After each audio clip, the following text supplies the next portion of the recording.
Hello and welcome back to BannerKings, and well, we have a bit of a funny situation on our hands here, because you remember Areopolis from the previous episode, right? Yeah, it had around 200 troops in the garrison, and I thought to myself, hey, you know what?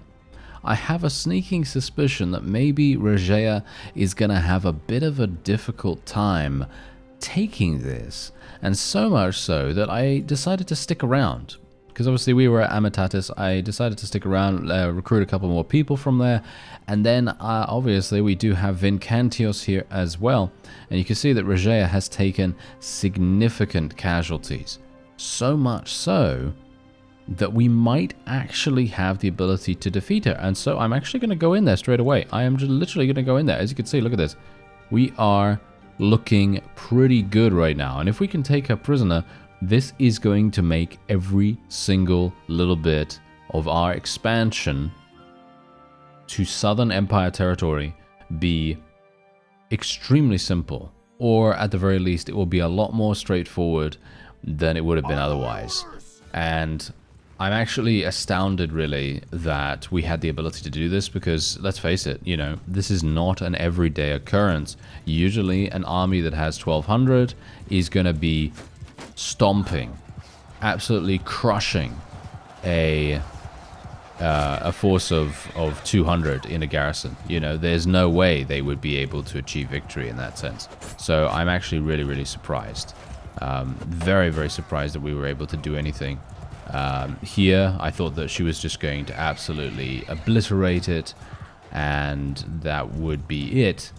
But no, and I'm not entirely sure what's actually going on here, but I'm getting a lot of lag. Do you see that? I'm pretty sure you see that, right? I'm getting a lot of lag in this particular battle, which is really strange because usually I don't. So I'm not entirely sure what's going on there. Hopefully it's nothing to do with my setup, and hopefully it's something to do with the mod. We can only hope. But yeah, anyway, point is, I really thought that she was just going to completely and utterly obliterate the garrison, and she was just going to win, you know, straight away. We should probably tell our people to go into an auto-delegate situation here, because otherwise we're just going to stand there. But yeah, the point is, this is astounding. I really had no idea that they were going to have so many issues. And I think we're going to be absolutely fine. We've just got to... I'm not entirely sure, actually. Look at this. We've lost around the same amount of troops that the enemy has. I'm actually very surprised about that, too. It may be that we end up losing this, which would be very, very surprising as well. I don't know why that would be the case. It doesn't make any sense that we would. But I'm... Yeah, I don't know. I mean, I feel like we should be absolutely fine here, but these guys are just standing here as well. They're not seemingly doing anything. Not exactly great. But, No, this is actually looking remarkably bad. Maybe I should start killing some people over here. They don't seem to have any archers. As we know, Regea had a huge number of infantry. And that is the main concern for us, of course. Because if they overwhelm us with numbers, then they can quite easily do a lot of damage. You can see here that they're actually winning. Are they? Are they actually going to win this? Are they going to win the infantry battle? It might very well be the case that they will. We're doing some nice damage, though, as you can see right here. Look at this damage that I'm able to do. Absolutely insane. Really nice. And this is exactly the reason why having a thrusting polearm that can actually have decent reach. I was very skeptical when I was starting to use this for the first time, because I thought to myself, yeah, I've not really had particularly good experiences with massive reach polearms. They usually are kind of unwieldy, a little bit annoying to use. And in this case, no, they're not actually that bad. I think if you use them for a couch lance, if you use them couch lancing, they're going to be much more difficult to use, in my opinion at least. I always have great difficulties using that with a couch, because well, the AI is just much better at defending against couches than they are against regular attacks. As you can see right here, they don't really have the ability to defend it as easily in comparison to couches, which they basically just hold their block button and that's all they need to do, you know. It's a lot simpler for them. And you can see here we're actually getting so many kills right now. Can we kill this guy? No. See now, the enemy cavalry obviously are far and away going to be able to defend themselves against any kind of attack that we have, because they are prepared. They know, you know, they're familiar with the tactics. You know, that's the thing. But yeah, look at this. We are still even, if you could believe that. We are still even in the amount of damage that we have so far done and the enemy has done. This is unprecedented, actually. I would never have expected this in a million years. I actually would have thought this would be a done deal. I thought this would be a slam dunk, you know? But I guess it's like one of those times where, you know, a player goes for the slam dunk and then they miss against all the odds. Yeah, that seems to be the case. That's literally seeming to be the case right now, and I am astounded. I don't know. This is so strange. Okay, ooh, nice. Sylvina, you're out of there. We gave her a nice headshot there. And maybe we can... Yeah, you know what? I need to get some more cavalry, don't I? I need to get some more cavalry. I feel like that is definitely something that I'm missing. Because I'm actually in here. You know, this is my army primarily. This is literally my people. My party is in here. And how many have we lost so far out of my own army? What, basically none? Are you serious? Look at this. I've only lost one person, technically. That is weird. I would have expected to have my own people be in here much more than any of the others, because I actually have almost 400 troops in my party. That's very strange. Okay. Weird. It seems like this whole thing is kind of weird. First we were having huge performance issues, and now we are, you know, and then we were having a lot of kills, basically, on the same side. So basically enemies and allies alike were getting a lot of kills. And now we have a situation where it's like, I don't know. I don't get it. It's very confusing. Anyway, ooh, nice hit. Very good. And I feel like we're starting to pull away now. I feel like we're starting to pull away and starting to kind of get... Let me see here. Oh, actually, no. We are not starting to pull away. We have exactly the same amount of kills that the opponent has, but we are... The only reason why we may, in fact, be victorious here is because we have slightly more troops than the opponent. And that's it. That feels to be the only way that we are going to be achieving victory here, which I have to say I'm kind of disappointed by. I really thought we were going to have an amazing time here, but clearly that is not the case. I guess that must be because of... I actually don't know. I actually don't know what I could say here to fully cement the concept or idea that we may have lost this. I don't actually know what the purpose of our really close shave with death is. Or should I say with defeat? Because we're not really going to die. I mean, it's very low chance, at least. Which is quite funny. Is that a crash? Yes, it is. It just crashed to desktop. Really? Okay, yeah, Bannerlord was not doing well today, apparently. Alright, so unfortunately, of course, as the game does not save when you're in when you're in an actual battle, I had to reload my previous save, which was literally just here at Amatatus. And, well, I think I know maybe the reason why this crash actually happened. The game has been completely and utterly stable for the entirety of this series. I think have I had any crashes? I think I had one crash. I think I had one crash this entire time. That's multiple tens of hours worth of gameplay without any crashes. And I think Bannerlord itself was actually updated quite recently. And I think that was actually the reason why it caused a crash. I'm going to be auto-resolving this. I don't really like auto-resolving these kinds of situations because I personally would like to fight. But I want to get this fight over and done with so that we can continue on. And we can obviously take them prisoner and do all this wonderful stuff. And yeah, it's kind of a bit disappointing to me personally because we spent a lot of time in that battle. It was, 8 minutes or so that we were in that battle, and I was really wanting to, finish it out strong because we were doing some really nice bits of damage here and there, and I was getting some nice polearm skill and all that wonderful stuff. But unfortunately, as is the case many times over in a game like this, when you can't save in the actual battle, you then end up losing every single little bit of your progress, which I have to say is kind of sad. What's going on here? Why can I not recruit? What is this?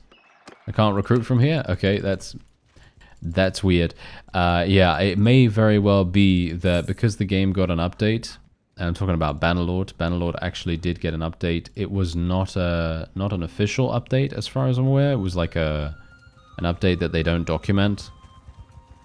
I'm not entirely sure what was included in that. I took a look at the forums and it's just a bunch of angry people on there for other reasons.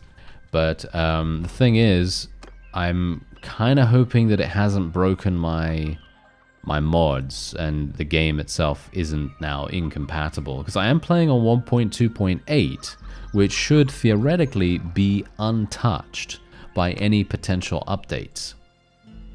Because, well, as you may expect, why would they go back and update an old version, right? There's no way, there's no reason to go back and update an old version of the game. It makes no sense, right? Otherwise it's just going to result in incompatibility issues, and it's going to result in crashes for people, and so on and so forth. That's actually primarily the reason why a lot of modding teams and a lot of modders, individual modders, have decided not to do anything with Bannerlord any further until it is like a full game, and or until the modding scene is a lot more stable. Because otherwise they're going to have these situations where they put in a huge amount of work, and let's face it, you don't want to put in a huge amount of work for nothing, right? Because they're going to put in a huge amount of work, then the game's going to update, and then you're going to be like, well, now my mod is completely incompatible with the game version. And that has happened over the entirety of the life cycle of the game. And yeah, modders got really annoyed by that. They got super disappointed by it as well, and me too. Me too. Because let's face it, I love these modding teams, these individual modders. They literally make the game so much more than what it is. And I'm not even talking about just Bannerlord here. I'm talking about in general. There are a lot of different mods out there for a lot of different games. And I think in general, if you're someone that really enjoys Mount and Blade, I think you're probably going to have a similar experience with other games as well. I'm not going to name any games right now because, let's face it, there are just too many that you can mod. But I'm just saying, if you've ever experienced a game and you've modded something, Fallout, Skyrim, RimWorld, I don't know, any of these games, if you've modded those and you've enjoyed playing much more just because the mod is installed, then you know what I'm talking about. That's the whole point. It's all about enjoyment. It's all about satisfaction, and that's exactly what modding tools allow. And Bannerlord has had that rather problematic situation where things have not gone very well. They have decided to update the game in a far too, shall we say, infrequent manner, and as a result, I'm not saying infrequent, more like intermittent. A bit unfortunate that it has been so, kind of like, in some situations they would update it, every few days, or every week, every 2 weeks, whatever. and it wouldn't really be regular, at least from what I remember, but maybe I'm misremembering, you know me. But the point is, the lack of transparency for the modding teams, right? That's the killer here, because they cannot prepare. You see, they can't prepare their mods. They can't be like, oh, there's going to be a major update, I should get ready to update the mod. I obviously have very little knowledge about modding myself. I don't know how much work is involved in updating the mod for, you know, for a new game version. I'm going to assume it's really annoying, because otherwise there wouldn't be so many people disappointed and you know, upset by it and things like that. Because let's face it, you know, I'm going to be the first person to, you know, shout from the rooftops about how amazing the modding teams have been over the years. And you know, that's the whole reason why I have thousands of hours in Warband.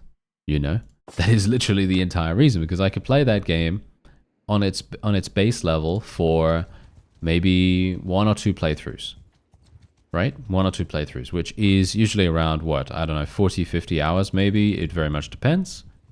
But after that, then I'm going to be like, oh, okay, well, I've basically experienced everything that I want to experience. Of course, I could do some challenge runs and things like that. There's a number of, you know, ways that you can make the game interesting again from a certain perspective.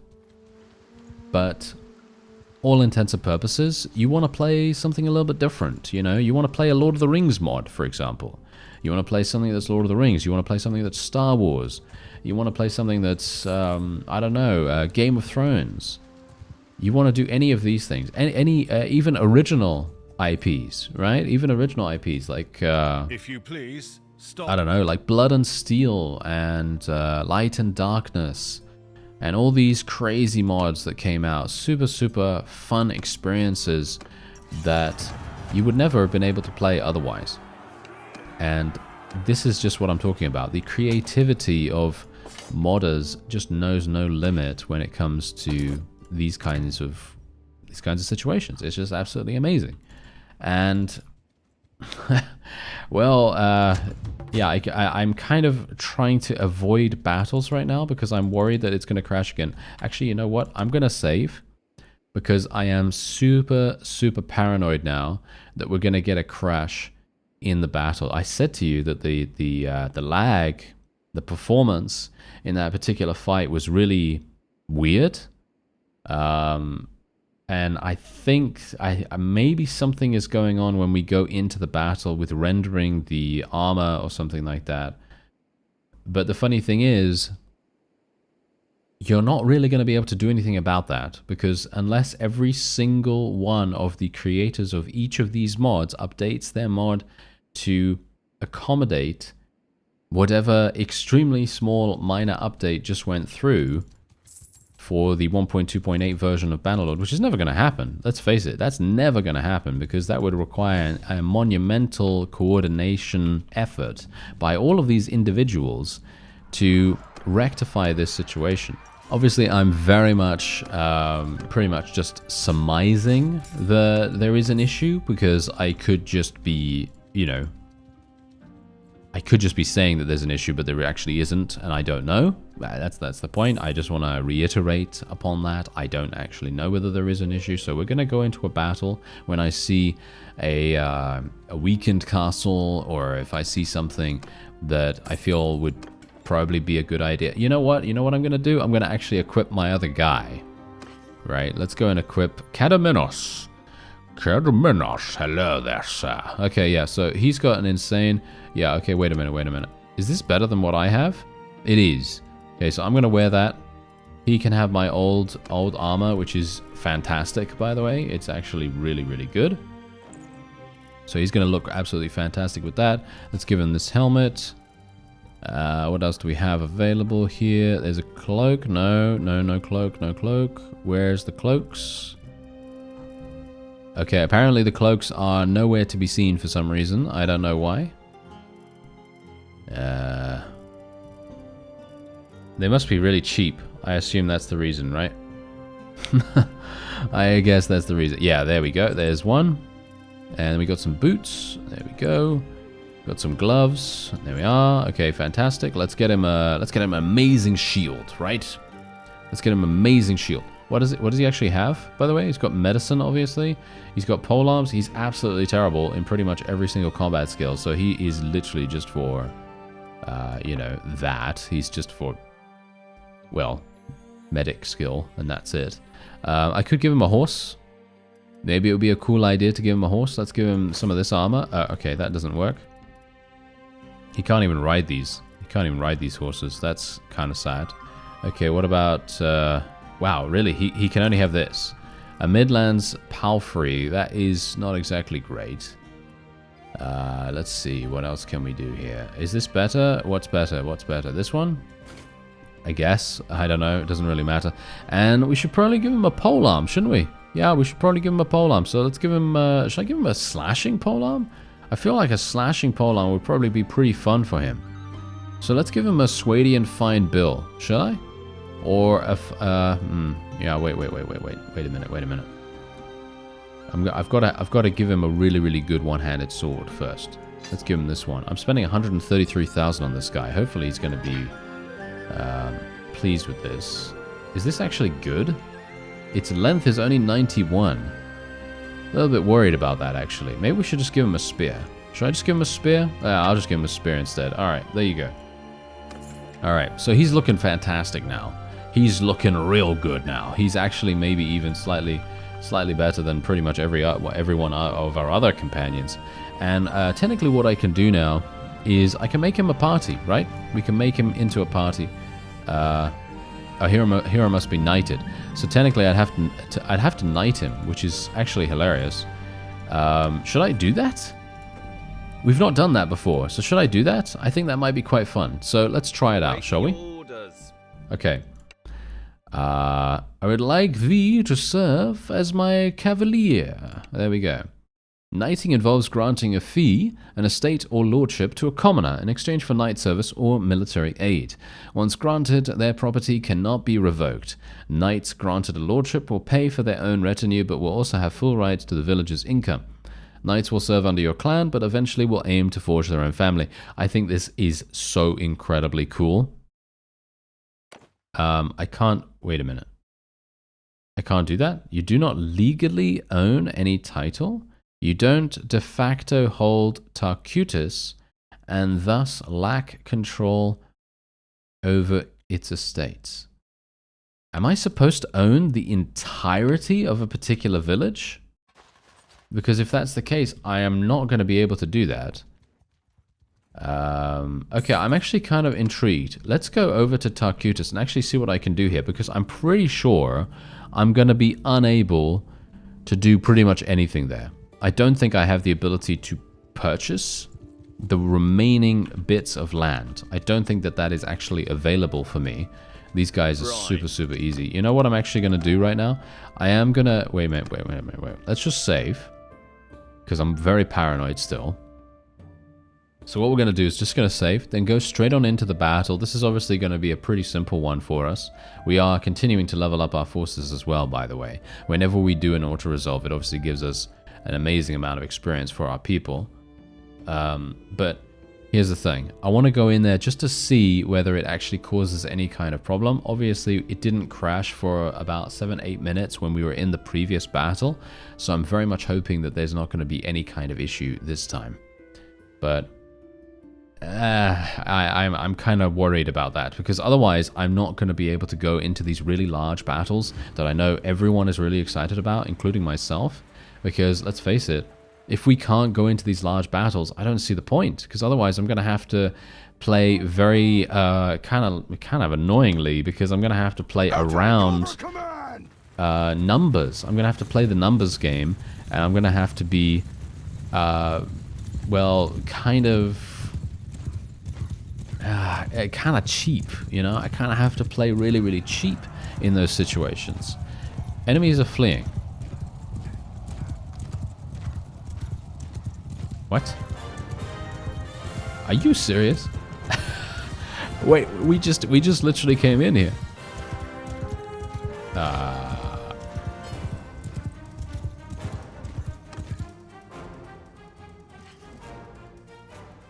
Right? That's... Huh. Well, I guess we were in the battle technically, and we didn't see any performance problems, so I suppose maybe there was an issue with just the, I don't know, previous load. But as you can see right here, he's literally still continuing to run away. Okay, this is very strange. This is super strange. I actually, you know what? I don't really care about this guy that much. I'm just gonna go. Just gonna go back to Tarkutis here. Okay, so someone actually said that I can do something here. Can I actually talk to these guys or something? No, I can't. I can just select them. Meet nobility? You're meeting with the high society of Tarkutis. You've improved your charm skill and gained 0.1837336 influence. Well, that was not helpful in the least. That's quite funny. Okay, so let's actually change this over to production now. And if I click grant, does that do anything? This doesn't do anything, as you can see.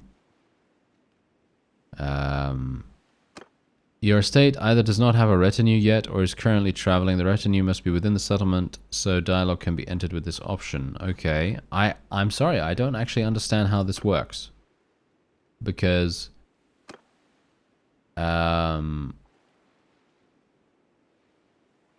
yeah, this is actually quite strange. I don't understand how this is supposed to work. Who owns this village, by the way? I'm going to assume that's the reason. It must be this guy, right? It must be Garios. Garios must be the one to own this particular village, because it's obviously connected to this town. So that must mean that maybe I need to speak to him. Maybe that's the reason. Maybe... ah, wait. I think I might have a solution. Alright, I think I might have a solution. What we're going to do is we're just going to get on a boat. It's been a while since we've done that. And let's also just get some beer here. It was a great idea, by the way. Thank you very much for that once again. It was a great idea to actually, you know, build some workshops and then save for them to save 25%. That's really nice. Yeah, okay, so let's go over to Kuyaz, because this is indeed my my town. And so, you know, going on from that, it is indeed my villages. So if I go over there and actually buy some land, do you think I can maybe then provide the land to, well, the land or, you know, whatever, to my companion? That's the question. I don't know whether this is going to be the case. This is the first time I've obviously done this, but I would be very interested in seeing whether it actually does work. If it does work, then we are going to be in a great situation, because then we'll have an additional person. I think it would be super cool to actually see what he decides to do with his clan, as it were. You know, I think that's super amazing. And yeah, so this is Clan Beartilt, as you can quite clearly see here. Aha. Okay, look. We've got village projects. You could literally do all kinds of crazy stuff here as well with this. I didn't even realize about this stuff. We also have cultural information. Obviously, this is the research. We have this, which is our other little area here. I'm gonna actually... let's just have a low tax. Let me see. Okay. Don't really want to do this. Slight boost to population growth. How much? Insane, actually. No, wait. No, it just reduces the draft efficiency. I don't care about drafting efficiency right now, actually. And then the religion, obviously, that does not matter to me in the least. They can do whatever they want. Okay, so... I'm kind of interested. How does this actually work? Because let me actually have a look here.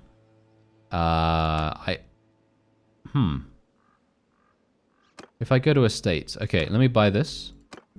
Acquire this property. I'm already the settlement owner. So technically, I can give him this. Let me actually just see. I should be able to give him this, right? Because I own the village. But maybe I have to give him a... do I have to give him a castle? You don't de facto hold Tarcutus. Why is it Tarcutus that is the only thing that I can give him? That's actually kind of weird. I really don't understand. I really don't understand why that is happening. If someone knows, by all means let me know, because I am at a loss. I actually don't understand why this has happened. Are we currently doing masonry right now? Yeah, no, we've already done that. I mean, yeah, we've already done that, so that's absolutely fine. I guess we could do the 3 field system or something like that. There we go. Let's just do that. But yeah, I'm sorry, I don't understand it. I think it's a bit too complex for my small brain. Somehow, I don't know. But yeah, otherwise, apart from that, there isn't much else that we can do. We could just go hunting and everything here. Someone said that I could go in here and do something. Go into one of these menus and do something. But look at this. I can. Oh wait. I can claim this. Wait a minute. Okay, that's new. Okay, that's something that I've not seen before. Let's click it. Claiming this title sets a legal precedence for you to legally own it, thus allowing it to be usurped. A claim takes 1 year to build. Claims last until they are pressed or until its owner dies. Okay, let's do it. Okay. I have no idea what that actually means. Aha. Possible claimants. De facto unlanded title owner or title holder. That's what we are at the moment. Okay, so in other words, this is the guy that used to own these things, right? That used to own the fiefs that we're talking about right here. Maybe he used to own Kuyaz, and that's who we took it from. And so that was what I actually needed to do.